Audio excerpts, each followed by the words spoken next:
Doctor Agarwal's கண் மருத்துவமனை இலவச கண் பரிசோதனையை வழங்குகிறது. Book appointment now.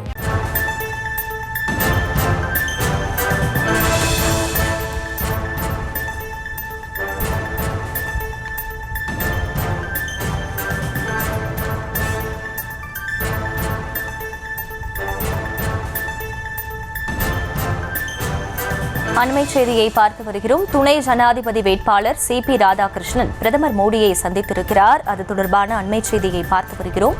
விவரங்களை செய்தியாளர் லதா வழங்க கேட்கலாம். லதா, வணக்கம். இந்த சந்திப்பின் முக்கியத்துவம் என்ன? முழு விவரங்கள்.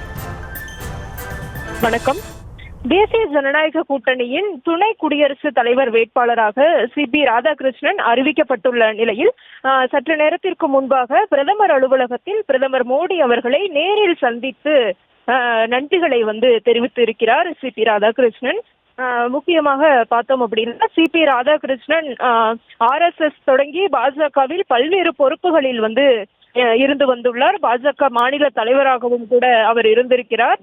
மக்களவை உறுப்பினராகவும் கூட அவர் இருந்த ஒரு சூழல்ல பாஜகவில் அவர் ஆற்றிய அந்த பங்களிப்பு, அவரினுடைய அந்த பணி முக்கியத்துவம் கருத்தில் கொண்டு அவருக்கு தொடர்ச்சியாக பல்வேறு வாய்ப்புகளை பாஜக மேலிடம் வழங்கி வருகிறது. ஜார்க்கண்ட் மாநில ஆளுநராகவும் அதே போல தெலுங்கானா புதுவை பொறுப்பு ஆளுநராகவும் இருந்த நிலையில மகாராஷ்டிரா ஆளுநராக தற்பொழுது அவர் இருந்து வருகிறார். இதற்கிடையே தான் தற்பொழுது குடியரசு துணைத் தலைவர் வேட்பாளராக CP ராதாகிருஷ்ணன் அறிவிக்கப்பட்டார். கடந்த சில நாட்களுக்கு முன்பாக ஜெகதீப் தன்கர் உடல்நிலையை காரணம் கூறி அவருடைய பதவியை ராஜினாமா செய்திருந்தார். அதற்கு பிறகு யார் அடுத்த குடியரசுத் தலைவர் என்ற கேள்விகளுக்கு மத்தியில் தற்பொழுது தேசிய ஜனநாயக கூட்டணியில் இவரை வேட்பாளராக அறிவித்திருக்கிறார்கள்.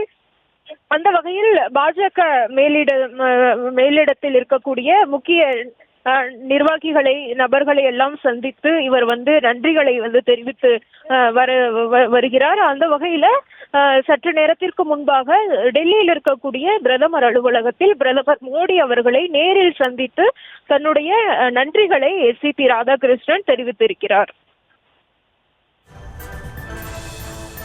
விவரங்களுக்கு நன்றி லதா. டாக்டர் அகர்வால்ஸ் கண் மருத்துவமனை இலவச கண் பரிசோதனையை வழங்குகிறது. Book appointment now.